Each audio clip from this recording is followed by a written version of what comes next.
पढ़ना बहुत ज़रूरी है भाई साहब जीवन में, अगर पढ़ोगे नहीं तो करोगे क्या।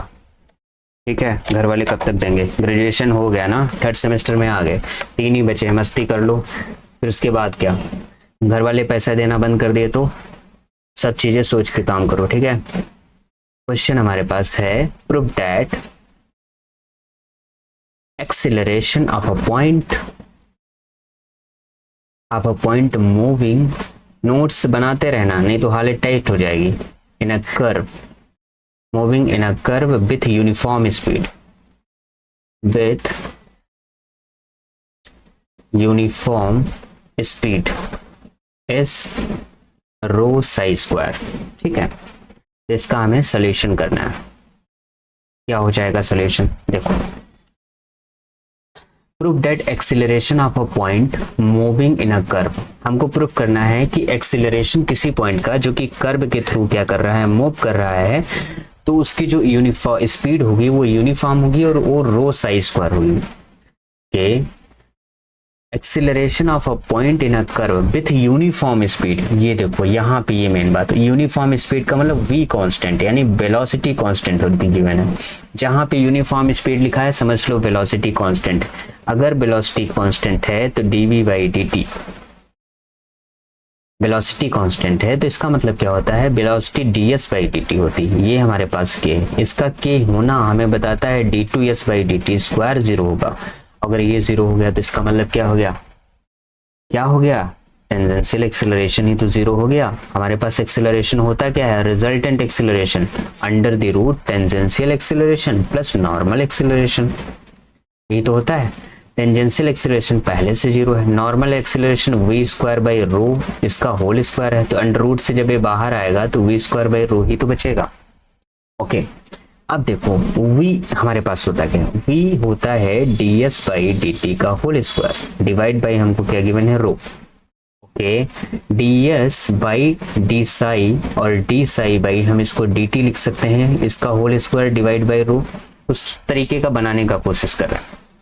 ds बाई डी साई हमारा रो स्क्वायर हो जाएगा और डी साई बाई dt जो हमारे पास है, डी साई बाई dt ये हमारे पास क्या है, angular velocity, D psi by D T जो हमको गिवन है ये हमारे पास क्या है, एंगुलर वेलोसिटी। ओके, एक minute, D S by D Sai हमारे पास क्या हो गया, रो स्क्वायर हो गया, बिल्कुल सही बात है, और साथ में आ गया D psi by D T का whole square divide by rho, तो ये रो से तो रो कैंसिल हो गया, इनटू रो आ गया, और साथ में हमको चाहिए साई स्क्वायर, साथ में हमको चाहिए साई स्क्वायर, तो D psi by D T होता क्या है, D psi by D T Sai तो नहीं हो सकता ना, बताइए, थोड़ा सा कंफ्यूजन मुझे हो गया लग रहा है। Prove that the acceleration of a point moving in a curve, अगर कोई हमको एक्सेलरेशन प्रूव करना है किसी कर्व में मूव कर रहा है तो यूनिफॉर्म स्पीड के साथ, यूनिफॉर्म स्पीड है तो v कांस्टेंट वो रो साई स्क्वायर हो जाएगा। ठीक है, ds बाई डी टी की वैल्यू रो स्क्वायर और D psi by D T, D psi by D T this is Sai square, D psi by D T is nothing, this is Sai square. Okay,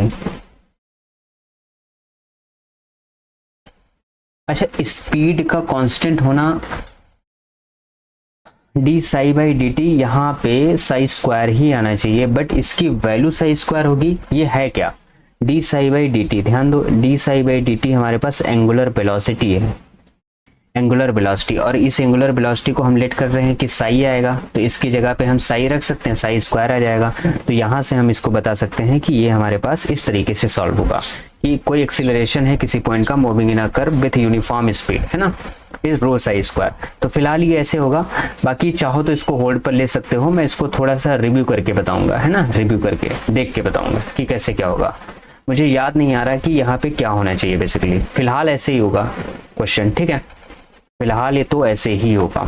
चलो next question करते हैं। Next question कह रहा है हमारे पास, point describe a point describe a cycloid a point describe a cycloid S is equal to 4a sin psi with uniform speed. Uniform speed आने से समझ में आ गया v कांस्टेंट होगा, uniform speed. Then prove that acceleration, लिख लेना। देखो मैं बोल रहा हूँ ना तो मेरी राइटिंग कुछ गड़बड़ हो रही है, इसको लिख लेना। एक्सीलरेशन हमारे पास ये होगा v square divide by √16a² minus का s स्क्वायर। तो सोल्यूशन इसका करते हैं।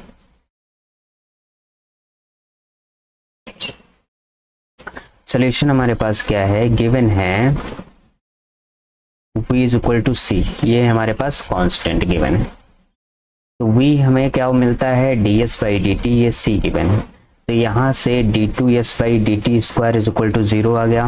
ओके, रिजल्टेंट एक्सिलरेशन हमारे पास क्या होगा, अंडर रूट टेंजेंशियल एक्सिलरेशन का स्क्वायर प्लस नॉर्मल एक्सिलरेशन का स्क्वायर।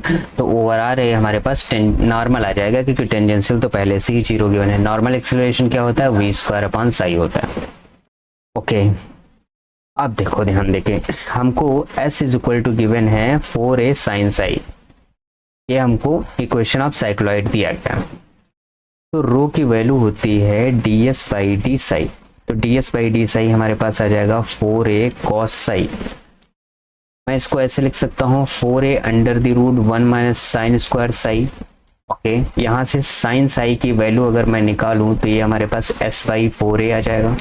यहाँ पे मैं रख दूं 4a under root 1 minus s square upon 16 of a square. ये आ गया हमारे पास 4a under the root 16a square minus का s square divide by 16 of a square. ये 4a बाहर आएगा, बाहर वाले से कैंसिल हो जाएगा, तो ये हमारे पास 16a square minus s square आ जाएगा। ओके, तो हमारे पास resultant acceleration v square, rho की वैल्यू आप यहाँ पे रख सकते हैं क्या, 16a स्क्वायर माइनस का s square. This is our answer. ठीक है, यही तो हमको फाइंड करना था, हो गया। चलो, now we are moving to next one question. थोड़ा सा काम इस वाले क्वेश्चन को जो हम नेक्स्ट करने जा रहे हैं आपको भी देंगे। ठीक है, पूरा क्वेश्चन नहीं करेंगे इस वाले को। देखो क्वेश्चन कह रहा है a point moving in a plane. Question है हमारे पास a point moving in a plane. ये सब क्वेश्चन पूछे जाते हैं। मूविंग इन अ प्लेन, ये कोई पॉइंट प्लेन में मूव कर रहा है। such that its tangential acceleration is constant। tangential acceleration constant है, and the magnitude of tangential velocity and the magnitude of tangential velocity and its magnitude क्या दिया गया, a point is moving in a plane such that tangential acceleration is constant and magnitude of tangential velocity and normal acceleration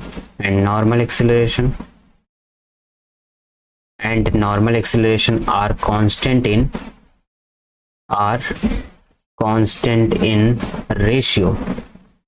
ratio में constant given है। Tangential velocity और normal acceleration एक ratio में constant हमको given है। Proof that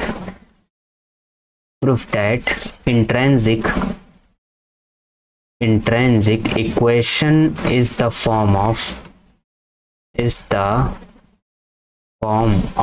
क्या हो जाएगा हमारे पास, s is equal to a psi square plus b psi plus c। इस तरीके से हमको बतानी।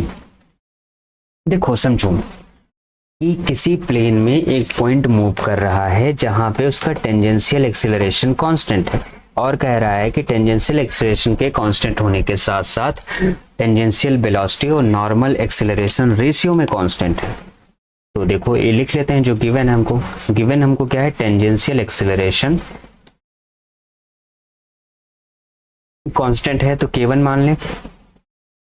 टेंजेंशियल एक्सीलरेशन होता क्या है, d2s by D T square is equal to k1, यही तो होता है। प्रूफ स्टार्टिंग में करवा दिया, ये पहला है। दूसरा क्या गिवन है, टेंजेंशियल वेलोसिटी और नॉर्मल एक्सीलरेशन का रेशियो कांस्टेंट है, इसको मैं k2 मान लूँ। टेंजेंशियल वेलोसिटी क्या होता है, ds/dt। नॉर्मल एक्सीलरेशन क्या होता है, v²/ρ। ये हमारे पास क्या है, k2। इक्वेशन नंबर 2 मान लेते हैं। अब जो इक्वेशन 1 है उसको अगर हम इंटीग्रेट कर दें, इंटीग्रेट करने पे होगा क्या, ds/dt आ जाएगा और इधर k1t आ जाएगा प्लस k3 मान लेते हैं, इंटीग्रेशन कांस्टेंट क्योंकि k2 ले चुके हैं। अगेन इंटीग्रेट कर देते हैं, अगेन इंटीग्रेट करेंगे इसको तो हमारे पास ये s = आ जाएगा k1t²/2 plus k3t plus k4। ऐसा कर देते हैं, इसको हम इक्वेशन 3 मान लेते हैं जो हमारे पास s निकल के आया है। नाउ इक्वेशन 2 से कुछ दिख रहा है, equation 2 tangential velocity v/v² which is equal to k2 दिया है, तो v से ये वाला v हमारा हो जाएगा कैंसिल। ये कैंसिल होने के बाद हमको मिला ρ/v is equal to k2। रो की वैल्यू क्या होती है, ds/d साई, एंड v की वैल्यू क्या होती है, ds/dt। ये ds से ds कैंसिल हो जाएगा इज इक्वल टू k2। ये तो बात समझ में आ रही है कि ds से ds कैसे कैंसिल हुआ, तो इधर बचेगा क्या, dt इज इक्वल टू बचेगा हमारे पास k2 और इधर मैं d साई पहुंचा देता हूं। अगेन इसको मैं क्या करूंगा, अब इंटीग्रेट। ये बात समझ में आई ना, कैलकुलेशन है यार, सीख जाओगे। यहाँ से t इज इक्वल टू आ गया k2 साई प्लस k5 है ना, t इज इक्वल टू आ जाएगा k2 Sai plus integration constant k5। अभी जो t की वैल्यू आई है ना, जो हमारे पास थर्ड इक्वेशन थी, थर्ड इक्वेशन याद करो, s is equal to k(t²/2) plus k3t plus k4, ये वाला टर्म था ना। अब इसकी t की value put in this equation. यहाँ पे जब तुम पुट करोगे तो s इज इक्वल टू आएगा k2 Sai plus k5 divide by t2 का होल स्क्वायर प्लस k3, यह जाएगा k2 Sai plus k5 plus k4, इस तरीके से आएगा। तो यहाँ से अब क्या करोगे, साई स्क्वायर का कुछ कोफिशिएंट बनेगा प्लस साई का कुछ कोफिशिएंट बनेगा प्लस कांस्टेंट कुछ कोफिशिएंट बनेगा। तो इस वाले कोफिशिएंट को a मान लेना, इस वाले कोफिशिएंट को b मान लेना, इस वाले कोफिशिएंट को c मान लेना। अब ये सॉल्व करना है, स्क्वायर ओपन करना है, फिर अरेंज करना है बस टर्म को। तो s is equal to psi a psi square plus b psi plus c आ जाएगा, और इसी को हमें क्या करना था, प्रूफ करना था। आई थिंक ये वाली बात क्लियर हुई होगी, और इतना काम आप कर सकते हो, इतना बड़ा इशू है नहीं इसको करने के लिए, मुझे लगता है जहाँ तक। बाकी आपको अगर कुछ लगता है तो आप भी बता सकते हैं कि क्या लगता है आपको, ठीक है। अगर आप लोग ये कर लेंगे तो मैं थोड़ा दूसरा क्वेश्चन कराऊं। अभी आप लोगों को मैंने कैटेनरी पढ़ाया नहीं है, लेकिन कैटेनरी की मैं यहाँ पे इक्वेशन बता दूंगा, उसके बाद में कैटेनरी पढ़ दूंगा, ठीक है। क्योंकि यहाँ पे इक्वेशन का वर्क काम आएगा, कैटेनरी की इक्वेशन का। अब पार्टिकल, आई थिंक आप लोगों को डिपार्टमेंट में तो पढ़ाया ही जा रहा होगा, है ना। तो वहां पे कैटेनरी की इक्वेशन तो बताई ही गई होगी क्या होती है। A particle describe a curve for which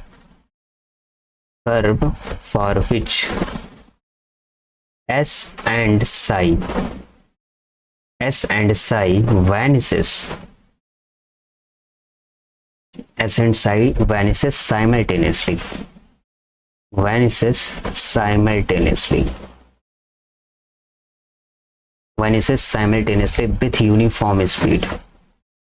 with uniform speed, v, if the acceleration at any point yes be v square c divided by s square plus c square, proof that curve is catenary,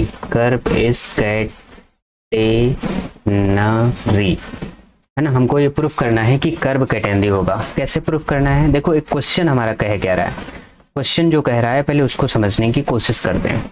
ये एक particle है, describe हो रहा है, curve बना रहा है S और आई के फॉर्म में, जो कि वैनिश हो रहा है साइमल्टेनियसली विथ यूनिफॉर्म स्पीड भी। यूनिफॉर्म स्पीड v, यानी यूनिफॉर्म स्पीड कह दिया यानी v कांस्टेंट है, यहां से ये बात पता चली। एक्सीलरेशन किसी पॉइंट पे यस है वो इतना दिया है, एक्सीलरेशन जो है यस है वो हमको इतना दिया, ध्यान दो समझो, v कांस्टेंट गिवन है। तो सॉल्यूशन में हम क्या करेंगे, हमको v कांस्टेंट गिवन है तो v का कांस्टेंट होना हमको बताता है ds बाई dt का कांस्टेंट होना, और ये बताता है d2s बाई dt स्क्वायर का जीरो होना, और इसके जीरो होने से जो रिजल्टेंट एक्सीलरेशन आता है वो होता है हमारे पास tangential acceleration plus normal acceleration का स्क्वायर, और टेंजेंशियल जीरो होता है तो ये नॉर्मल के इक्वल आ जाता है, और नॉर्मल होता है v स्क्वायर बाई रो। ये वाली बात तो करना सीख गए होंगे। तो हमको एक्सीलरेशन ए दी हमारे पास आया है by solving, but in question given to you acceleration v square C S square plus C, इसके इक्वल कर दें, यहाँ से v से v स्क्वायर कैंसिल हो जाता है, तो ये हमारे पास लेके आती है equation 1 by rho C upon S square plus C square. अगर इतनी बात समझ में आ गई है तो बहुत अच्छी बात है। नाउ अब हम क्या करेंगे, इसको इंटीग्रेट करेंगे, 1 अपॉन रो की value ds by D psi which is equal to c upon S square plus C square. ये यहाँ पे डी साई आ जाएगा, ds को हम उधर भेज देते हैं, तो ये बेसिकली हमारे पास बनेगा D Sai integration dsc bracket में S square plus C square, इस तरीके से आएगा। अब इसको जैसे ही सॉल्व करोगे, बाहर सी हमको दिया गया है, साई का तो हमारे पास साई हो जाएगा, इधर सी दिया गया, फिर 1 upon C tan inverse s by C, हमारे पास यही फार्मूला होता है इस वाले इंटीग्रेशन का, और यहाँ पे कोई इंटीग्रेशन कांस्टेंट k ऐड कर देते हैं, तो यहाँ से c से c ये वाला कैंसिल हो जाएगा, ये हमारे पास tan inverse s by C आ जाएगा which is equal to psi plus K. At s is equal to 0, psi is equal to 0, ये पॉइंट हम ले लेते हैं, तो जब s इज इक्वल टू 0 है, साई भी 0 है, तो k की वैल्यू हमारे 0 आएगी जब हम s और साई की वैल्यू इसमें पुट करेंगे 0। ठीक है, तो हमारे पास k जब 0 आएगा तो tan inverse s by C हमारे पास साई हो जाएगा, और s by C is equal to हमारे पास क्या आ जाएगा tan psi, s is equal to c tan psi हमारे पास आ गया। यही हमारे पास क्या होता है equation of catenary, equation of catenary. समझ में आई कि कैटेनरी की इक्वेशन क्या होगी, यही हमको प्रूफ करना था, और जो कि मैंने बहुत आसान तरीके से आपको प्रूफ करके दिखा दिया कि what is the equation of catenary. Okay, now we are going to next one question. बहुत बढ़िया क्वेश्चन है, इसको भी समझिएगा। देखिए क्वेश्चन है मेरे पास, proof that angular acceleration of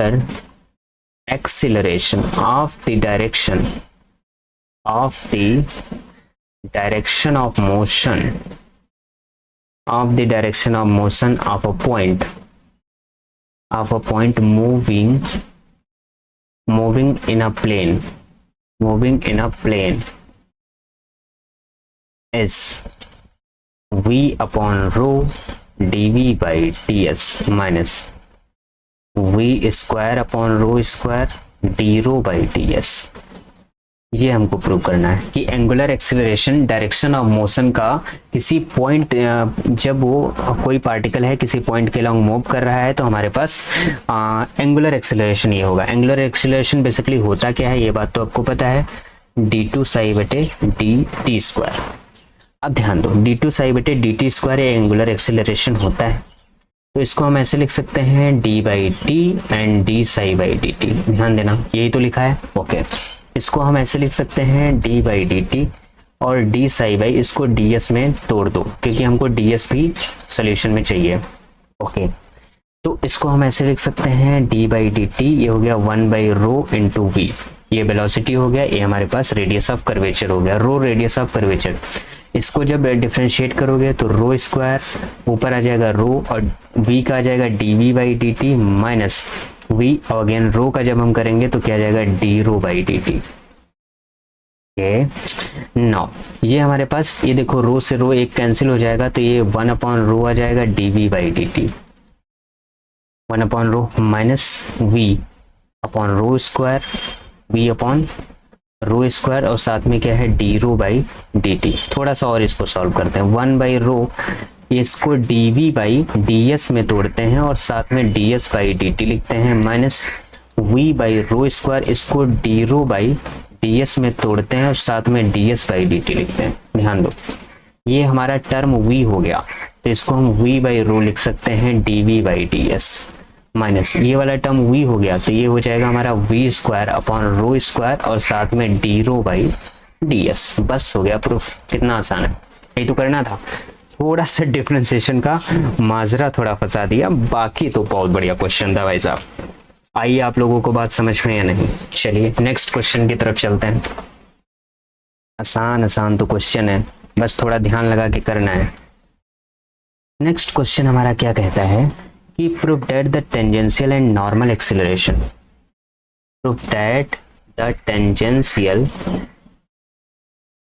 and normal acceleration of a particle describing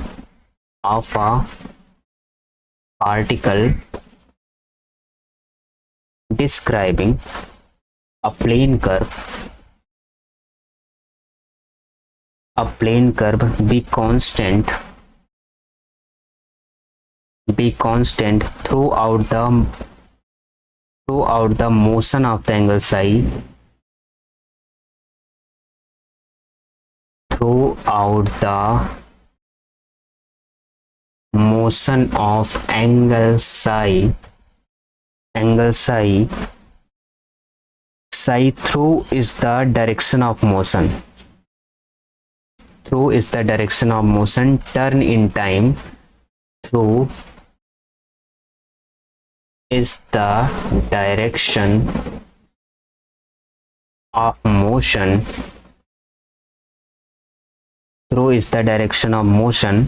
turn in time t is given by psi is equal to a log of 1 plus pt. Okay, prove that the tangential and normal acceleration of a particle describe a plane curve be constant. Plane curve be constant कह रहा है कि जो normal acceleration होता है किसी भी plane curve का वो हमको कांस्टेंट गिवन है। Motion of the angle psi throughout this direction of motion turn in time T is given psi, इतना आएगा। टेंजेंशियल और नॉर्मल एक्सेलरेशन दोनों कांस्टेंट गिवन है। देखो ये गिवन है prove that the tangential and normal acceleration of a particle describe a plane curve be constant, यानी tangential और नॉर्मल एक्सेलरेशन दोनों कांस्टेंट गिवन है, तो उसके करस्पॉन्डिंग वो जो पॉइंट हमारा पाथ डिफाइन करेगा वो ये होगा। ये हमें प्रूव करके दिखाना है। चलिए करते हैं, कैसे दिखाएंगे। जैसे हमारे पास क्वेश्चन में गिवन है, सोल्यूशन लिखते हैं। हमारे पास गिवन डेट gt लिख रहे हैं ना, v square upon rho c1 given है, नॉर्मल एक्सीलरेशन हो गया, प्लस दूसरा मैं मान लेता हूँ tangential d2s by dt square is equal to c2। ये हमारे पास दूसरा इक्वेशन। अब इसको जरा सा मैं इसको डिफ्रेंशिएट करूँ, इंटीग्रेट करूँ तो ds बाई dt ये हमारे पास c2t प्लस c3 आ जाएगा। इंटीग्रेशन कांस्टेंट इक्वेशन 3 मान लेते हैं।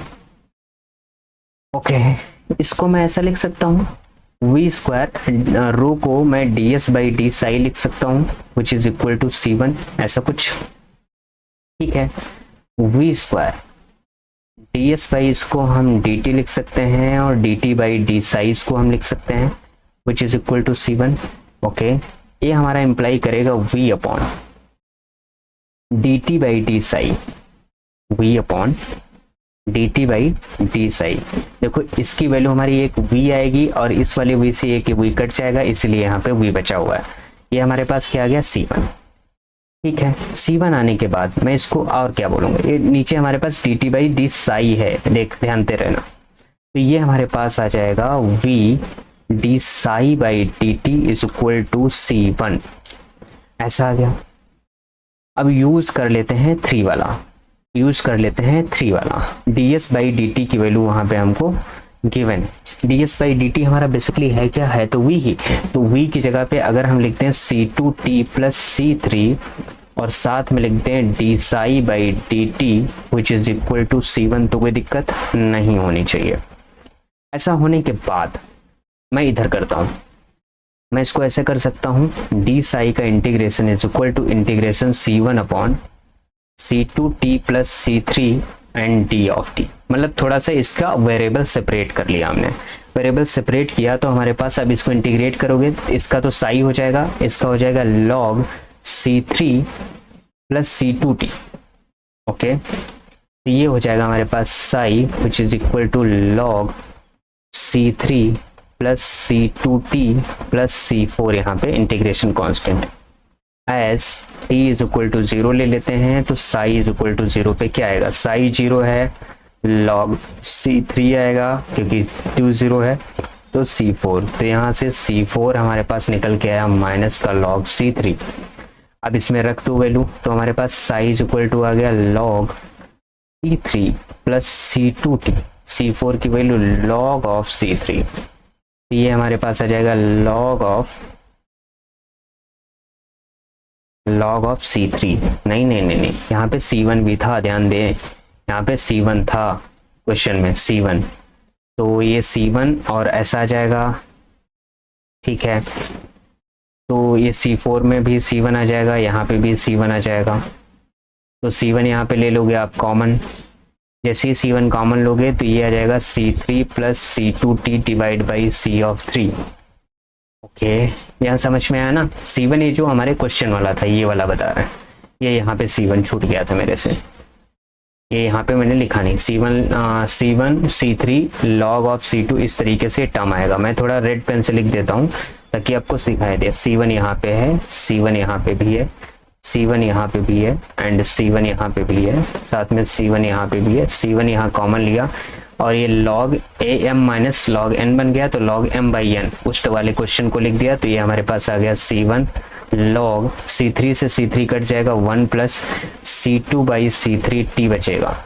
ओके, तो हमारे पास psi is equal to C1 को a मान लिया एंड log लेट कर लिया नया इंटीग्रेशन 1 अपॉन इसको हमने b और t मान लिया। बस यही आई थिंक हमको प्रूफ करना था कि जो C1 है वो a है और C2 बाई C3 है, इसको हमने b मान लिया। ठीक है, नया इंटीग्रेशन कांस्टेंट, और हमारे पास ये वाला टर्म क्या हो गया, प्रूफ हो गया। क्लियर और नॉट? अगर क्लियर हो गई होगा तो बहुत अच्छी बात है, नहीं क्लियर हुई हो तो भी और ही अच्छी बात है, क्या ही फर्क पड़ता है। दोबारा देखिए वीडियो सर फर्क तो पड़ता है, चलिए ठीक है, फर्क अगर पड़ता है तो बहुत अच्छी बात है।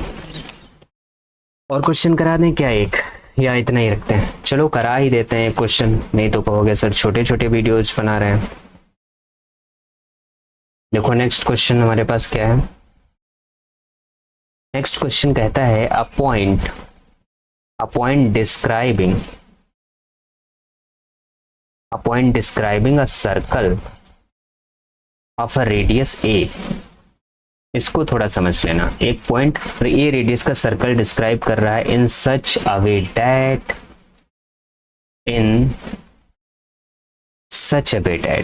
tangential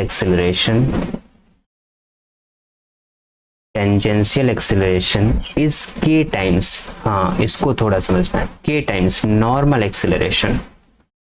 जो टेंजेंशियल एक्सेलरेशन है वो k टाइम्स है नॉर्मल एक्सेलरेशन के। Okay, if its speed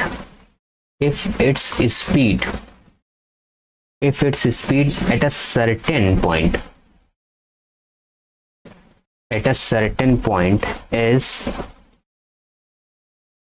as a certain point is u, prove that it will return to the same point after a time,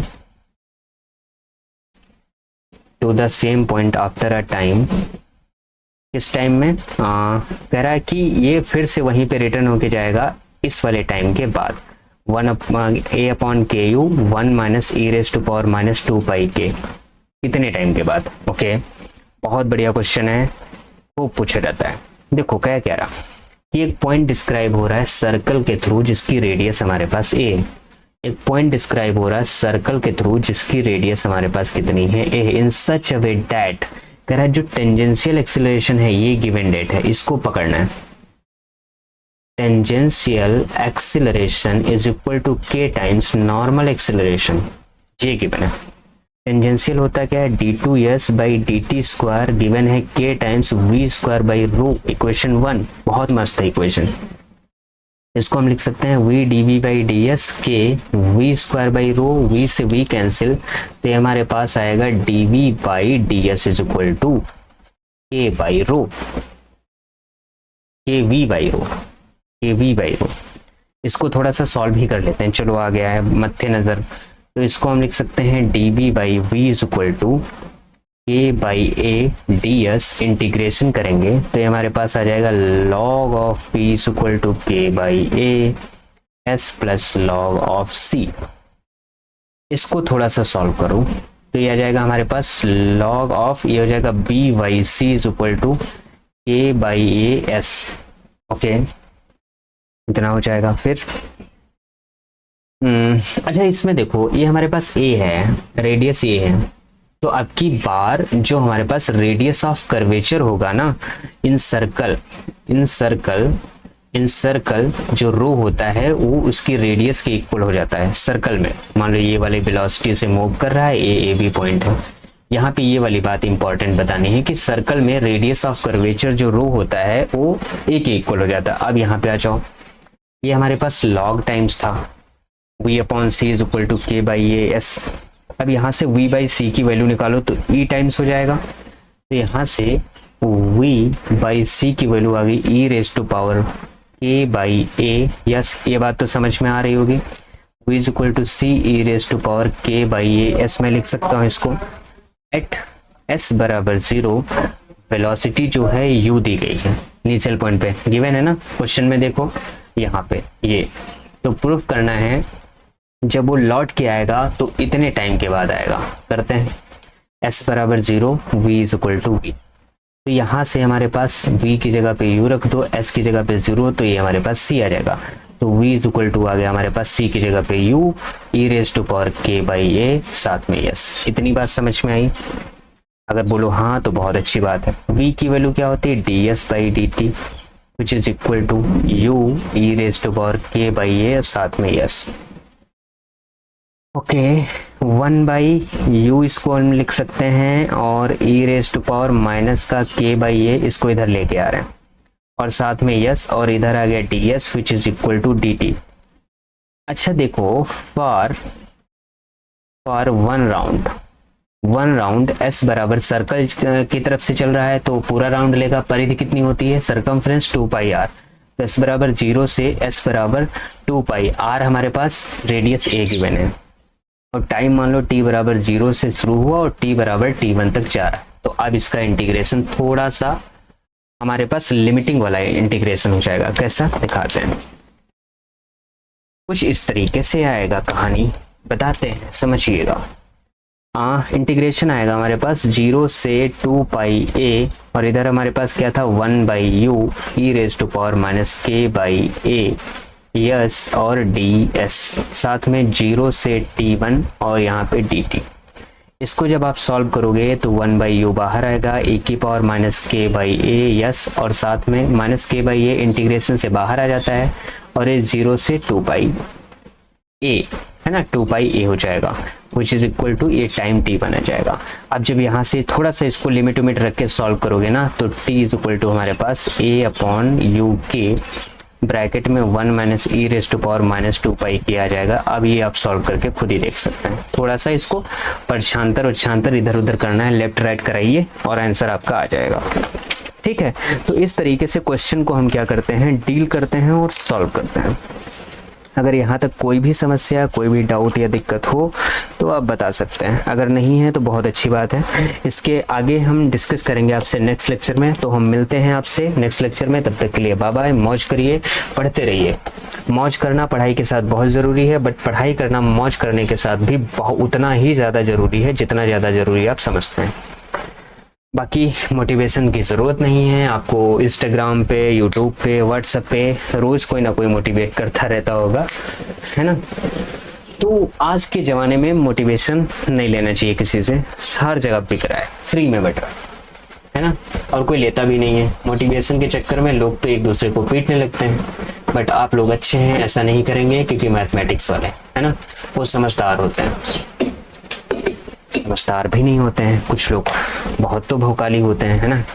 चलिए फिलहाल जैसा है अपनी सोच को बरकरार रखिए और अपने वर्क पे फोकस रखिए, मैं तो यही कहूँगा। बाकी अगर नहीं रख रहे हैं तो मेरा कोई घाटा नहीं, ठीक है। मिलते हैं आपसे नेक्स्ट लेक्चर में।